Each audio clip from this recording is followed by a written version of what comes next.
Hey guys, welcome back to my YouTube channel. It's your girl Diamond LaShawn and we're back at it again.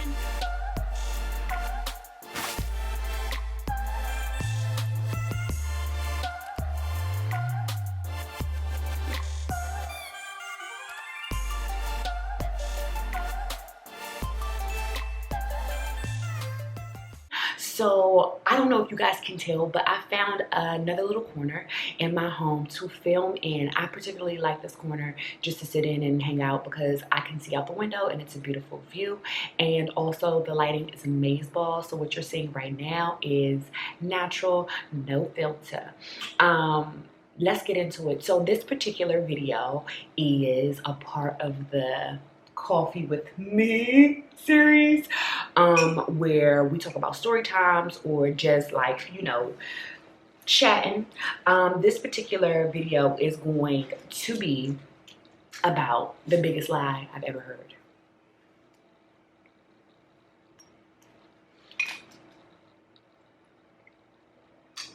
I had to take a sip first. So, get your coffee, get your tea and crumpets, get whatever you're gonna need in order to be able to fully pay attention, because this shit is gonna blow your mind. So let's start here. When I was about 22, I dated a guy, and he was a complete psycho. That's all I can say. Is like, he was a complete psycho. He was so fine. Like, I'm talking about beautiful. Tall, dark, handsome, literally was his description. He literally was a psycho though. Dressed well, smelled good all the time, beautiful teeth, everything, but pure psycho. We dated, off and on. It was always like a very toxic situationship throughout the entire duration of us knowing each other. How we met, he walked up to me in a club and was like, I've been watching for a long time. So honestly, that should have been a red flag from the jump. That should have been red flag number one, and I should have aborted mission. But my silly behind, being curious and being the Aquarius that I am, investigated. Curious damn George. So I went ahead and went out with him a couple times and had some dates, and he was very charming in the beginning, very, easy on the eyes, and he was a smooth talker as well. So it was very easy for my young butt to get swallowed up in all of the charm, okay? This particular guy, he wasn't that much older than me, but he was older than me. He had me by about 5-6 years, but come to find out, he was lying about his age as well. I have so many different stories about this particular guy, but we're going to stick with the one about the biggest lie I had ever heard. I want to say we had been dating off and on in our little toxic relationship for about a year and some change, maybe a year and 6 months. Just falling in and out, dating and it being really, really great. And then after he decided he wanted to go deal with some other girl or something, he would come up with like some type of fight or diversion to get me off of his back, like real live psycho. And I feel like when you're in the midst of things like this, you never really know. You can't really see the forest for the trees. It's like, everything is 2020 in hindsight, but when you're in it, everything is like cloudy because you're not sure of yourself in a lot of ways. You're like, am I tripping? Maybe it's not. You're given a lot of the benefit of the doubt. And then also there's a lot of moving parts and distractions and different things. You're hoping it's this way. You're hoping it's not this particular way. You want to give people the benefit of the doubt, like I said before. But overall, you just want to be happy. And if this particular person is making you happy, even with their lies, you kind of go along with it sometimes. It's terrible. And I'm so happy I'm not there anymore. But that's just what it is. And that's what he was doing, like just basically like fighting with me just so he would be able to deal with other women, or, just so he could, figure out ways to, move me around or be manipulative. He was like actually a true narcissist. And once you figure out somebody's a narcissist, leave them alone. But when you're young, you just think you know everything. You think you know everything. whatever the case might be, one day, we were on one of our on moments. We were on at this period of time, and I was at his house, and we were hanging out, and we're sitting on the couch, and we're chilling and everything like that. I remember he was a security guard, and to add insult to injury, child, a fucking security guard. But anyway, we were sitting on his couch, and hanging out, chilling, binge watching shows like we would always do. And he had told me like, yeah, you know, I gotta work. I gotta do a double. I'm gonna be working overnight for like 2 or 3 days. Like I'm gonna be doing like, I think he said 48-hour shift or 36-hour shift. And before you like, girl, honestly, that is not that hard to believe for this particular job, because he worked at that type of spot that actually would have the federal security overnight or for 48 to 36-hour shifts. This wasn't unheard of for his job, and I had actually witnessed him actually really working those types of shifts overnight, 12 hours at a time, different things like that. That was his particular like job setup. So I wasn't alarmed at all. I was like, oh, okay, you know, no problem. When do you have to work? He was like, tomorrow. So I'm just giving you a heads up. Obviously, you can still come over after work, but I'm just letting you know. And I was like, oh, okay, no problem.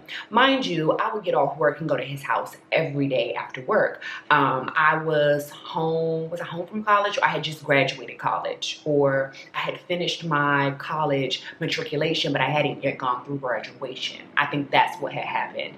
And I was home for the summer, or you know, that whole in-between period, if you're familiar with the whole college thing. So instead of staying with my mom, because I hadn't stayed with my mom on a consistent basis like that in so long, I would go to his house. He lived alone. Well, he lived with, he had a roommate, but he had pretty nice living situation, whatever the case might be. And, you know, it was comfortable there. So I'm like, okay, no problem. So the next day I go to work, nothing is odd. He actually packed my lunch the day before. Like he was like packing my, he would do that. He was so manipulative and so crazy. Like he would like argue with me, and we'd have like real big argument, and I'd be in tears, and I'd be ready to just leave, you know, and just be distraught. And then he'd be like, I pack your lunch for you. Like real life psycho. And then I just be like, oh, okay. You know, like to disarm me. Just stay away from people like that, guys. But whatever the case might be, the next day I go to work. Nothing is weird. I'm eating the lunch he packed. We're talking like normal. Nothing, you know, sets any alarms off. I get off work, I get on the subway, because I worked in, you know, city areas, so driving gives Ticket City, so I didn't even do that. I go to his house, I get my car from the garage, the nearby garage that I used to park at by his house, drive to his house, I get there, I settle in. And we chill for a little bit, and it's getting later, and he's like, yeah, well, I have to start getting dressed for work. So I'm like, okay, no problem. Mind you, because he had already let me know that he needed to work. He puts on his uniform, his boots, everything that he needs, his whole security getup, and leaves out. I'm still at his house. I have the code to his front door.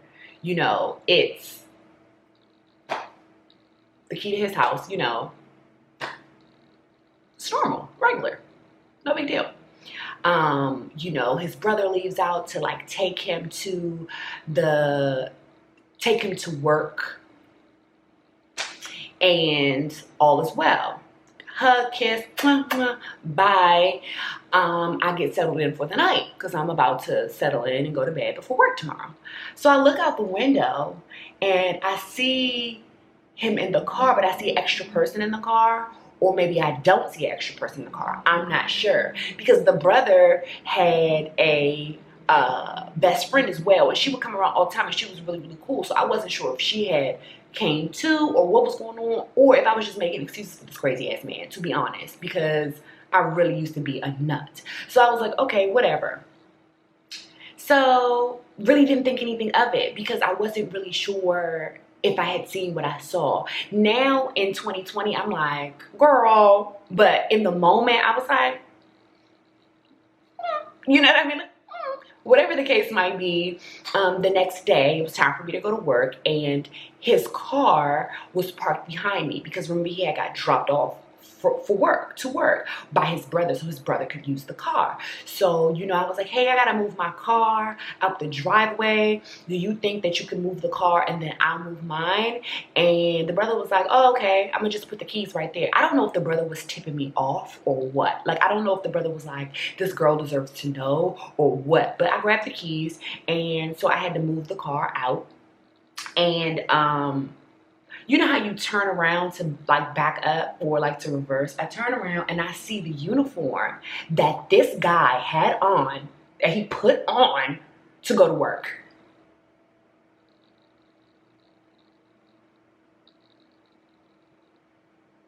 Like, what?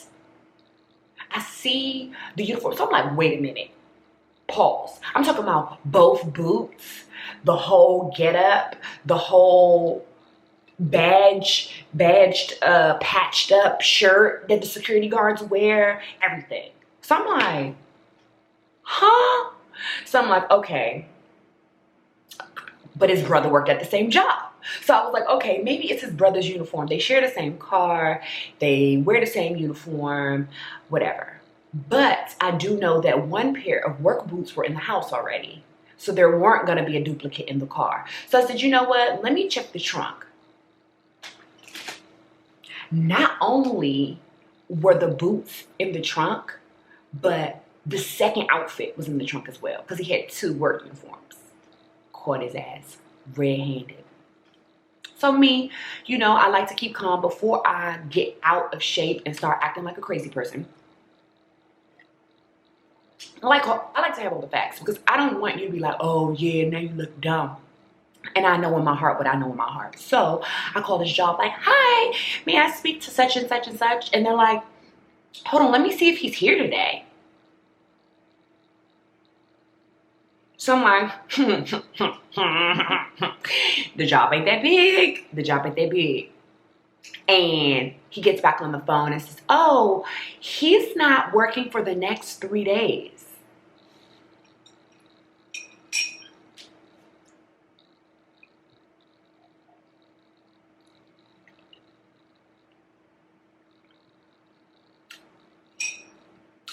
Okay, thanks.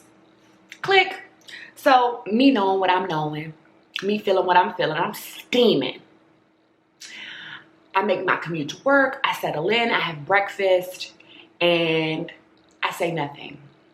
I had a couple work meetings because I was still working corporate at this time. I had a couple work meetings, and I'm just sitting there and I'm like, whew.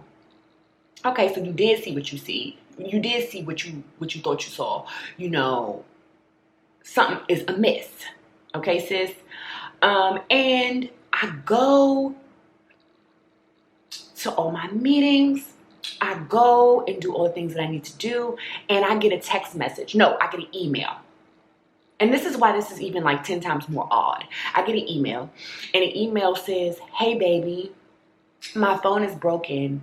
That's why I haven't called you. I'm not even sure if you've called me. What?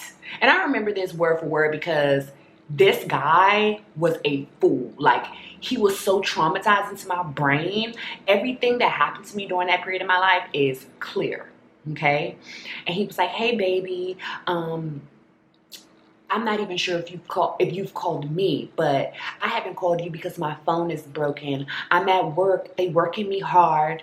I just wanted to send you an email on my lunch break and let you know that everything was okay. I'll call you as soon as I'm able to get to a phone.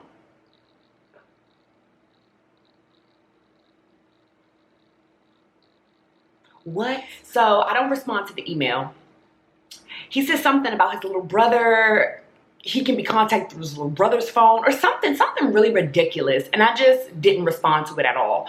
So not push come to shove, but later on, I get a call from a text-free number, from a number that I don't even know, because you know that they can call via Wi-Fi. And he calls me and is like, so you don't see me emailing you? You don't see me contacting you? I'm talking about real bossy on my phone. And I'm like, what? What are you talking about? And he's like, I emailed you, you didn't respond. I said, that's funny.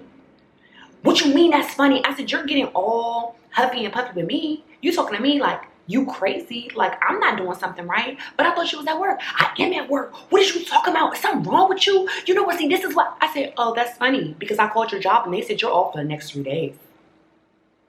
Oh, okay. And hung up.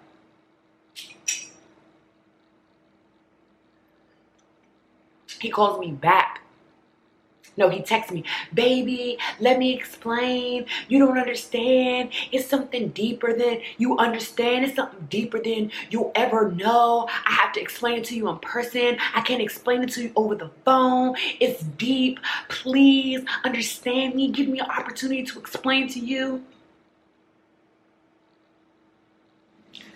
So I'm like, okay, this is going to be good because what are you talking about in terms of let you explain? I wasn't hearing it. I wasn't having it. I already knew what was what. I just didn't want to talk. So I didn't answer his phone calls for a long time. All of a sudden, his phone wasn't broken in 2 days. I guess he, had a phone now, right? So he ends up hitting me up like, baby, please, can we talk? Can we talk? Baby, please, can we talk? So I'm like, what is there to talk about? You lied to me. You told me you were at work. You had to work a 36-hour shift, 48-hour shift, and I called your job and they said that you weren't there. So what is there to talk about? And my stupid behind really went to go hear him out. Just hear me out. It's really deep. I can't really explain to you over the phone. Da, da, da, da. So I go. Mind you, I meet him on his lunch break outside of this job. Okay, mind you, he obviously was desperate at this point because who has somebody meet them at their job to talk about something like this? Anyway, so I meet him and I pull up and I'm like, what's up? And he's like, all right, so I just gotta tell you, that I don't want you to judge me, but I gotta really, come clean because I've been lying to you for a long time, and it's important that you know because I don't want you to think nothing and this and that. So I'm like, and he says, the truth is that I wasn't at work. You right. Duh. I was in Canada. And I was in Canada because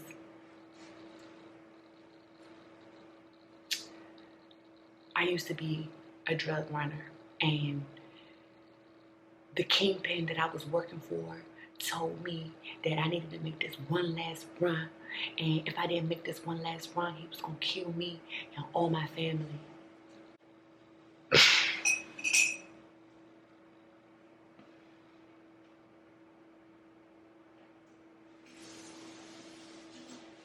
Just let that sizzle on y'all spirit. Because what?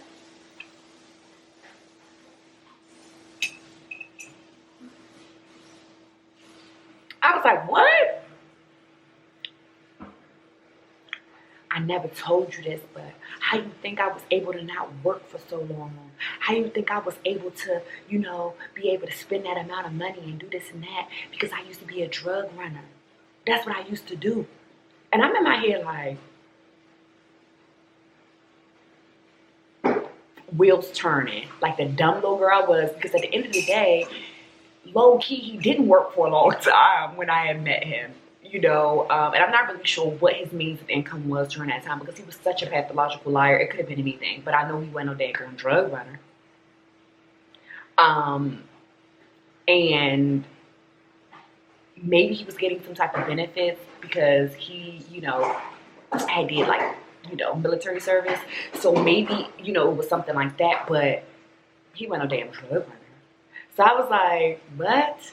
But when he had said it, it kind of could have been true because I was like, dang, maybe just foolish, just young and just dumb as a box of bricks. Like, what? And he was like, yeah, I had to make this one last run to Canada because, you know, I just didn't want to bring no wrath down on my family. And then he said that I owed him and he don't play. And boo, I just really wasn't ready to die. I had to do this. I'm sorry I had to lie to you like this. Like a whole cinematic, like, lie, y'all. Then he pulls out, like, I think it was like a $10, what our Canadian, what's Canadian currency? He pulls out $10 worth of Canadian currency and says, see, look, I could prove it to you. I was in Canada. Come to find out, y'all, the person that I thought I saw in the car was a girl. And this girl used to stalk me over this boy. This girl used to literally stalk me. She took him to Canada for his birthday. Found that out on the back end because the girls, the sugar mama girls, they be wanting to be seen, child. They be wanting to be known. And the tea was spilled to me. That just goes to show you that people are straight up crazy. And I just had to let y'all know, like, the biggest lie I had ever heard. What's the biggest lie you guys have ever heard? Write it in the comments. Honestly, I'm so happy that I'm not that stupid because I was really, really dumb before.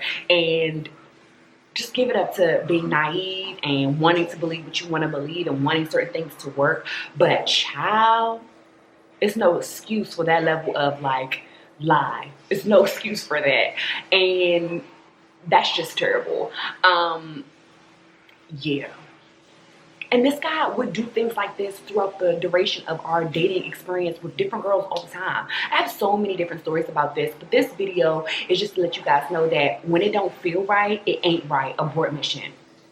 Don't give it no more time to pan out or to make it make sense to you. The first thing that you feel is the right thing. Listen to your gut, not your trauma, but listen to your gut because she knows, your intuition knows, honey. I hope you guys enjoyed this video, Coffee with me. Please let me know if you guys want to hear about any other particular topics or story times. Leave it in the comments or check me out on social media. I'll put it in the search bar or I'll put it on the video. And I look forward to seeing you guys next time. Bye.